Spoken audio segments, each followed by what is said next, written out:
যেই দেশটা জাতিসংঘের পার্মানেন্ট মেম্বার হইতে চায়, সেই দেশটা তার প্রতিবেশীদের সাথে কী রকম আচরণ করে, কী ধরনের ব্যবহার করে, বা যেই ধরনের জিওপলিটিক্যাল ইস্যুস তারা তৈরি করে, সেসব নিয়ে জাতিসংঘের অন্যান্য যে দেশগুলো আছে, জাতিসংঘের যে জেনারেল অ্যাসেম্বলিতে যে দেশগুলো সদস্য, তাদের আবার ভাবা উচিত। বিশেষ করে ভারতের কথা বলতেছি। ভারত জাতিসংঘের নিরাপত্তা পরিষদের পার্মানেন্ট মেম্বার হইতে চায়। নিরাপত্তা পরিষদের পার্মানেন্ট মেম্বার হইতে গেলে একটা ব্যাপার সবচেয়ে বেশি প্রয়োজন, সেটা হলো যে জাতিসংঘে যে দেশগুলো আছে সেই দেশগুলোর সমর্থন বা তাদের ভোটাভুটিতে সে পার্মানেন্ট দেশ হইতে পারবে। ইভেন সেক্ষেত্রে দেখা যায় যে তার পার্শ্ববর্তী দেশের সাথে তার সম্পর্ক ভালো কিনা সব কিছু দেখা হয়। বিশেষ করে হিউম্যান রাইটসের ব্যাপারে ভারতের যেই মানে অবস্থান, সেটাও একটা বিবেচনার ব্যাপার। কিন্তু ভারতের সাথে পার্শ্ববর্তী দেশগুলোর যে সম্পর্ক, যে এই ভারতের সাথে পার্শ্ববর্তী দেশগুলোর যে একটা বড় কনফ্লিক্ট, বিশেষ করে ভারত তার পার্শ্ববর্তী দেশগুলোতে হিন্দুত্ববাদ প্রতিষ্ঠা করার যে একটা মিশনে নামছে, এবং এই মিশনকে দেখায় তারা যে একটা সমাজ ব্যবস্থা প্রতিষ্ঠা করতে চাচ্ছে, এটা কতটুকু গ্রহণযোগ্য। বাংলাদেশে আওয়ামী লীগের মানে স্বৈরাচারের পতন হওয়ার সাথে সাথে ভারতের বলা যায় যে তার পার্শ্ববর্তী দেশের সকল বন্ধু সে হারায় ফেলছে। পাকিস্তানের সঙ্গে তো অনেক আগে থেকে তাদের সাপে নেউলের সম্পর্ক, সেই হিসাবে ভারত তার কাছের বন্ধু ছিল। মূলত ভারতের সাথে ভারতের মানে জনগণের সাথে বাংলাদেশের জনগণের সম্পর্ক হচ্ছে, ভারতের রাজনীতির যে নেতারা আছে বা নেতৃবর্গ আছে, তাদের সাথে বাংলাদেশের নেতৃবর্গের সম্পর্কটার কথাই মূলত এখানে বেশি কথা বলা হচ্ছে। ভারতের সাধারণ মানুষের সাথে বাংলাদেশের সাধারণ মানুষের কালচারালি কোনো সম্পর্ক তেমন গড়ে ওঠে নাই। সেক্ষেত্রে যেহেতু কালচারালি সম্পর্ক গড়ে ওঠে নাই, তাই আর কি এখানে সব কিছু ডিল হয় রাজনৈতিকভাবে। সেখানে দেখা যাচ্ছে যে শুভেন্দু অধিকারী, যিনি সাহারা কেলেঙ্কারির সঙ্গে যুক্ত, সম্ভবত নারদ, এই মুহূর্তে মনে নেই, সে একটা এরকম একটা কাণ্ডের সাথে যুক্ত। সে হুট করে বিজেপিতে যোগদান করার পর হিন্দুত্ববাদী যে একটা বাংলায় বা পশ্চিম বাংলায় যে একটা বলা যায় যে কনফ্লিক্ট তৈরি করছে, এবং কি পার্শ্ববর্তী দেশ হিসেবে বাংলাদেশে সেই কনফ্লিক্ট তৈরি করার যে চেষ্টা করতেছে, শুভেন্দু অধিকারী কতটা ভালো লোক সেটা মানে সারদা কাণ্ড ঘটনা আপনি ঠিক মতো দেখলে বুঝতে পারবেন। মমতা দিদি দিদি আমাদের আত্রাই নদী নিয়ে, আত্রাই নদীতে কেন আমরা রাবার ড্যাম দিছি এটা নিয়ে খুব বেশি মাতামাতি করতেছিল, এটা আমরা কেন আমরা দিতে পারি না। দিদি আরজি করের ঘটনার পর দিদির তো বলা যায় যে গদি নড়বড়ে, ২৬ সালে সম্ভবত বিধানসভা নির্বাচন, দিদি এখানেও একটা বলা যায় যে ওয়াইল্ড কার্ড খেলার চেষ্টা করতেছে তার ভোটার টানার জন্য। দিদি, কলকাতার অর্থনৈতিক অবস্থা ভালো তো না দিদি? কলকাতার অর্থনৈতিক অবস্থা খুব ভালো। মানে আপনারা তো নিজেরাও কথা বলেন, একটু আমরাও কথা বলি। দিদি, ভারতের এতগুলো রাজ্যের মধ্যে কলকাতার অবস্থা এত খারাপ কেন দিদি? শুভেন্দু অধিকারী এত খারাপ কেন আপনাদের রাজ্যের অবস্থা? আবার বাংলাদেশ নিয়ে কথা বলেন। আমি মনে করি বাংলাদেশের অনেক সূচকে ভারতের চেয়ে অনেক ভালো জায়গায় অবস্থান করছে। ওরা তো এখনো স্যানিটেশন তৈরি, মানে স্যানিটেশন জিনিসটা তৈরি হয়নি। ওদের দেশে মানুষ এখনো রেল লাইনে মানে টয়লেট করে। ওদের দেশে এখনো মানুষ টয়লেট বানাইতে মানে টয়লেট বানানোটাকে মনে করে যে এটা একটা অচ্ছুত।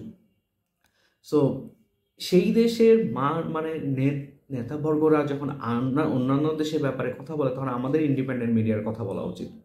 কঙ্গনা রানাউত কিছুদিন আগে কথা বলছে, হেই কঙ্গনা রানাউত, তুমি আর কয়টা ফ্লপ মুভি বানাবা? তোমার মুভি দেখলেই মনে হয় যে তোমার পার্সোনালিটি কেমন। তুমি ঋত্বিকের সঙ্গে একটা ঘটনা ঘটাইছিলা, মনে আছে না?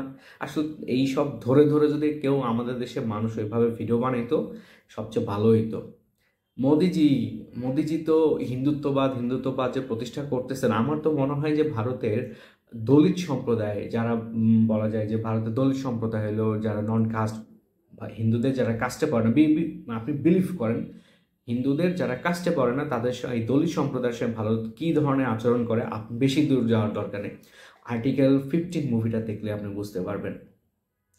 এরপরে যদি বলি ফেলানি হত্যা নিয়ে, তো ভারত কোনো ইয়া করে নেই। এরপরে যদি আরও কথা বলা যায় যে মুসলমানের অবস্থা ভারতে কীরকম? ভারতে মুসলমানের অবস্থা তো খুব একটা ভালো না। যেখানে সেখানে পিটায় মেরে ফেলা, মানে এই কিছুদিন আগে কার চেজিং করে একজনকে মানে শ্যুট করা হয়েছে। সেটার কারণ হইল যে সে নাকি গরুর মাংস বা গরুর মাংস বহন করতেছিল গাড়িতে, অথচ সেখানে তার ফ্যামিলি ছিল। আপনি চিন্তা করতে পারেন, এরকম একটা দেশকে একসময় মানে সিকিউরিটি কাউন্সিলে পার্মানেন্ট মেম্বার করার চেষ্টা চলতেছে, মানে তারাও চেষ্টা করতেছে।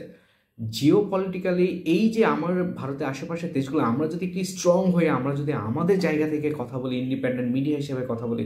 হ্যাঁ, বাংলাদেশের কিছু বাংলাদেশ কিছু না, মানুষের জটিল সমস্যা আছে। আমাদের সমস্যা হলো আমরা সব কিছুতেই পাগলামি করে, আমরা একটু ভেবে কথা বলি না যে ওকে এটা কি হইতেছে, আমরা একটু বোঝার চেষ্টা করি না। আমরা মানে ওইখান থেকে একটা কথা বললে আমরা এখান থেকে একটা কথা বলি। আজমির শরীফ নিয়ে যেমন ঘটনা ঘটছে, এটা তো আজমির শরীফে যতটা না ঘটছে তার চেয়ে বাংলাদেশে তার দ্বিগুণ এটা নিয়ে কথা হয়েছে। তো এই যে কনফ্লিক্ট অফ ইন্টারেস্ট বা ইস্যুগুলা নিয়ে যা কথা হইতেছে, এই ইস্যুগুলা বাংলাদেশের মানুষকে বোঝা উচিত যে এগুলো আমাদের দেশের ইস্যু না, এগুলো আমাদের দেশের মানুষকে উত্তেজিত করার মতো ব্যাপার আর কি। তো আমাদের এখানে বোঝা উচিত যে আমাদের কোন জিনিসে উত্তেজিত হইতে হবে, কোন জিনিসে উত্তেজিত হওয়া যাবে না। এই জিনিসটা বাংলাদেশের মানুষকে বুঝতে হবে, আমাদেরকে বুঝতে হবে। এই যে একটা ঘটনা ঘটলো, এর পিছনে কিন্তু আমরাও কিন্তু কম অংশে দায়ী না। আমরাও কিন্তু তাদেরকে ভারতকে উস্কাইতেছিলাম যে হ্যাঁ তোমরা এরকম করো, তোমরা এরকম করো। কিন্তু আমার কথা হইল যে ভারত একটা বৃহৎ দেশ, সাউথ এশিয়া একটা এত বড় দেশ, অথচ তার প্রতিবেশীর সাথে তাদের যে সম্পর্ক একটা বাজে, এত ন্যারো সম্পর্ক।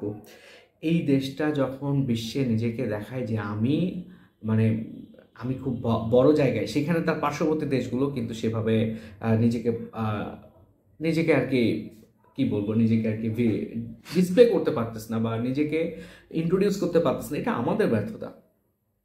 তবে আমি সবগুলা জিনিস বুঝি যে এটা বাংলাদেশ এটা মানে এটা পারে না, ওইটা পারে না। ঠিক আছে, ঠিক আছে, আমি সবগুলো মেনে নিচ্ছি। তারপরও আমার মনে হয় ভারত এবং বাংলাদেশের ইস্যুতে পররাষ্ট্রনীতি সবচেয়ে স্ট্রংলি ব্যবহার করা উচিত।